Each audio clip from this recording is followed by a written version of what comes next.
Bonjour et bienvenue dans ce nouveau JT, le JT de la semaine. Je ne sais plus, ce JT a été décalé à mercredi, désolé, mais il y a eu une grève en régie. Alors oui, c'est la mode des grèves en ce moment partout, donc il y a une grève en régie, mais par contre, dès que je leur ai dit qu'on a dépassé les 100 abonnés, ils se sont tout de suite remis au boulot, donc c'est parti pour ce nouveau JT. De quoi on va parler? Donc on va parler de prévention noyade, classement touristes et attractions sur Phuket, explosion d'un entrepôt de feux d'artifice, classement mondial des villes les plus visitées dans le monde, des eaux chinois pas très clairs, et une famille qui a voulu tenter une aventure survivaliste mais qui a finalement mal tourné. C'est parti pour les news régionales.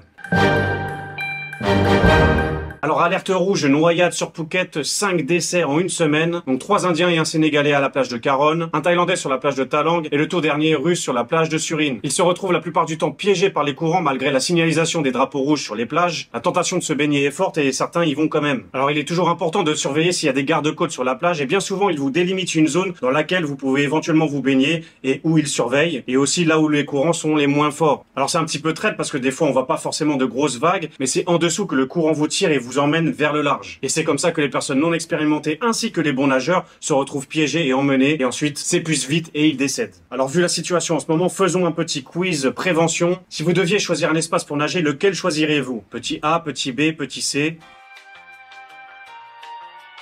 Mettez-moi en commentaire la réponse que vous avez choisie sans tricher. Donc comme le montre cette vidéo, la plupart des gens vont choisir la zone B parce que ça leur semble plus clair, plus dégagé. Et justement, c'est ça le piège. C'est exactement là la zone de courant. Donc voici l'erreur à ne pas faire et comment vous en sortir.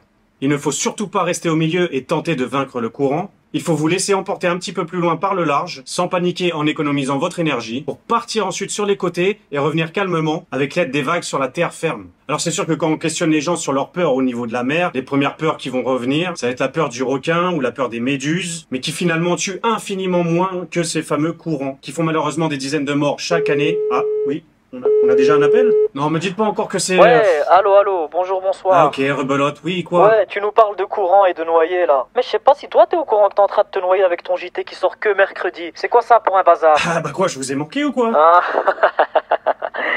jamais de la vie. Ah bah je pensais qu'il s'était calmé, mais il a attendu la première chronique pour débarquer celui-là. C'est plus fort que lui, hein. Bref, restons sur le thème plage pour vous apprendre quelques mots en thaïlandais, c'est parti. Alors aujourd'hui, on va apprendre à dire ensemble aller à la mer, aller à la plage, aller à la piscine, se baigner ou nager. Ça peut toujours être utile à utiliser pendant vos vacances. Alors comme on l'a déjà vu plusieurs fois, on utilise le mot pai. Pai, ça veut dire go, ça veut dire aller. La plage, ça se dit had, had. Par exemple, pai had patong. Par contre, il y a aussi un autre mot que vous pouvez utiliser peut-être un peu plus facile, c'est tale. Tale, ça veut dire à la mer plutôt qu'à la plage. Vous pouvez dire pai tale. Alors pour que ce soit un petit peu plus correct, on peut dire aussi pai ti tale. Pai ti tale. Ti, ça veut dire ah. Après, les Thaïlandais raccourcissent beaucoup les phrases, donc vous pouvez très bien dire pai tale, plus simplement, la version plus courte. Alors maintenant, comment on dit nager? Nager, ça se dit wai nam. Wai nam. Nam, ça veut dire eau. Donc pareil, vous pouvez dire pai wai nam, je vais nager. Et dernier endroit, comme ça vous saurez tout, vous pouvez dire je vais à la piscine, donc pai sa wai nam. Pai sa wai nam. Donc comme le mois de juillet s'est terminé, on a le classement des entrées sur Phuket et des entrées touristiques. Alors au top 1, on a les Chinois avec 75 000, ce qui représente 2 fois plus que le second du classement. Donc deuxième du classement, les Russes avec 34 000. Ensuite Australiens, Indiens, Singapour pour terminer le top 5. Donc ce qui nous fait un total de 320 000 qui ont débarqué à Phuket et 423 000 qui ont réservé sur internet pour venir dans les prochains mois. Restez bien justement jusqu'à la fin de la vidéo, je vais revenir un peu sur le sujet en parlant des top destinations mondiales et la Thaïlande figure 3 fois dans le classement. Pour finir sur Phuket, 2 attractions pointent leur nez. Le fameux projet Beach Club flottant Yona, dont le projet avait démarré en 2018, a finalement fini son parcours du combattant pour vous accueillir dès ce mardi 8 août. Alors musique, DJ, cocktail, restauration au programme. Je vous mets le lien du Facebook dans la description si vous voulez jeter un petit coup d'œil. Deuxième attraction pour les plus téméraires, on a un dîner en haute altitude. Ça s'appelle Dinner in the Sky. Après être passé sur Bangkok, ça arrive sur Phuket. Donc sous réservation, vous pouvez vous permettre de manger en hauteur avec une superbe vue. Par contre, essayez d'anticiper d'aller aux toilettes juste avant, sinon ça reste relou de... À moins que d'en haut, on peut... Oui, j'ai appris langage des signes, 3e langue. Donc pareil, je vous mets un lien de leur page Facebook dans la description. Passons aux news nationales.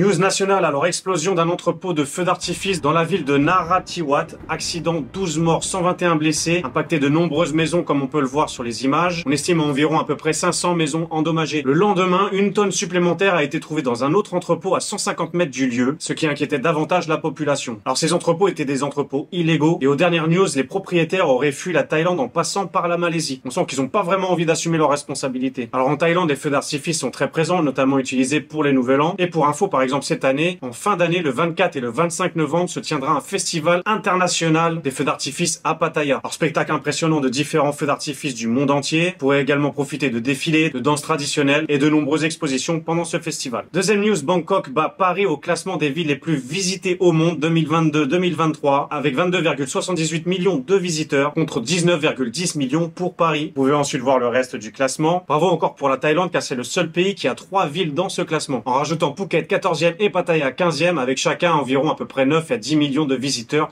pendant cette période. Alors on verra si les JO en 2024 à Paris permettra de regagner cette première place. Alors moi personnellement ça me fait l'effet inverse. Sachant cet événement, j'ai plutôt envie d'être très loin, le plus loin possible de la capitale. Alors déjà que l'entraînement aux épreuves de natation dans l'eau de la Seine ont été annulés car l'eau était trop polluée. Ça va être un méga foutoir, pas très beau à voir. D'ailleurs je suis pas le seul à être très optimiste. On a vu une vidéo qui a émergé sur internet, sur Twitter. Je vous laisse la regarder.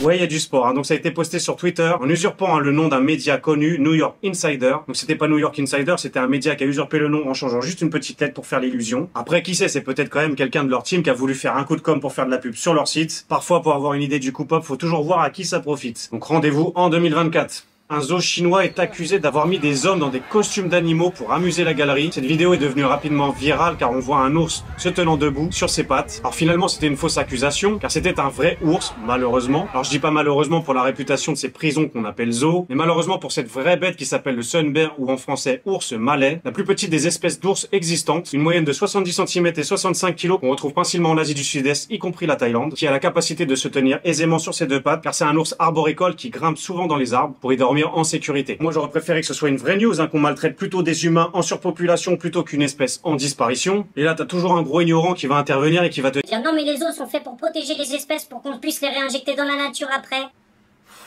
Viens me le dire en face, ça. Viens me le dire en face, ça. Donc pour les ignares qui pensent encore ça, on va réexpliquer que c'est totalement faux. Ces animaux développent pour la plupart des pathologies mentales, notamment quand on les voit tourner au rond ou se balancer de gauche à droite. Oh regarde maman, le lion il danse. Non, il danse pas en fait, il est juste fou à vous regarder défiler toute la journée. Donc ils deviennent totalement inaptes à regagner la nature à l'extérieur. Fou, affaibli, système immunitaire fragile, ils vont pas faire long feu. Et pour ceux qui naissent directement en captivité, j'ai pas besoin de vous expliquer que ça sert à rien non plus. Alors les Chinois pour le business, ils perdent pas le nord. Ils ont dû se dire allez hop, dans la confusion générale, Jackie, mets un labrador là à la place du lion. Ah, ça passe crème, laisse. Vas-y, mets. Alors j'aurais aimé que ce soit une blague, mais c'est tristement vrai. Vous voyez, puis le husky juste à côté, c'est un loup blanc d'Alaska très rare. Je sais qu'ils sont maîtres de la copie, mais là pour le coup, faut revoir votre copie. Alors moi par contre, je suis chaud pour aller voir des humains déguisés dans des costumes d'animaux, souffrir sous 30 degrés pendant toute la journée, à se faire jeter des pop-corn comme ça. Ah là, je me fais une petite sortie tous les week-ends. Ah, j'y vais là. Donc s'il vous plaît, arrêtez le massacre et regardez les animaux tranquillement dans votre canapé, devant la télé, vous sauverez des vies. Tiens, si des fois j'ai besoin d'un petit job à temps partiel, je vais demander à l'IA, ça donne quoi moi déguisé en ours?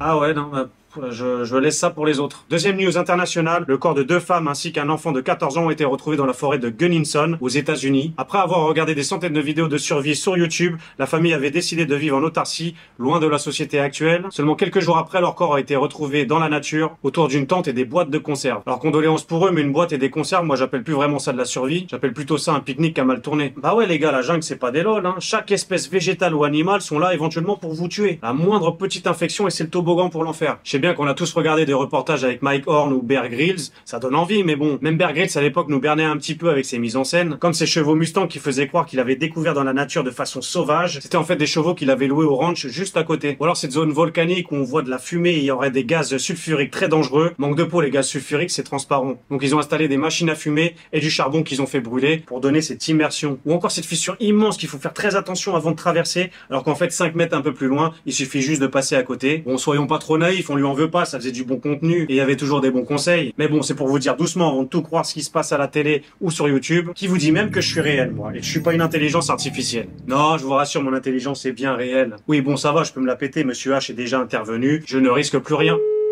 Non, non, raccroche, s'il te plaît, raccroche. Ah ouais, il dégaine une vitesse celui-là, il lâche pas l'affaire.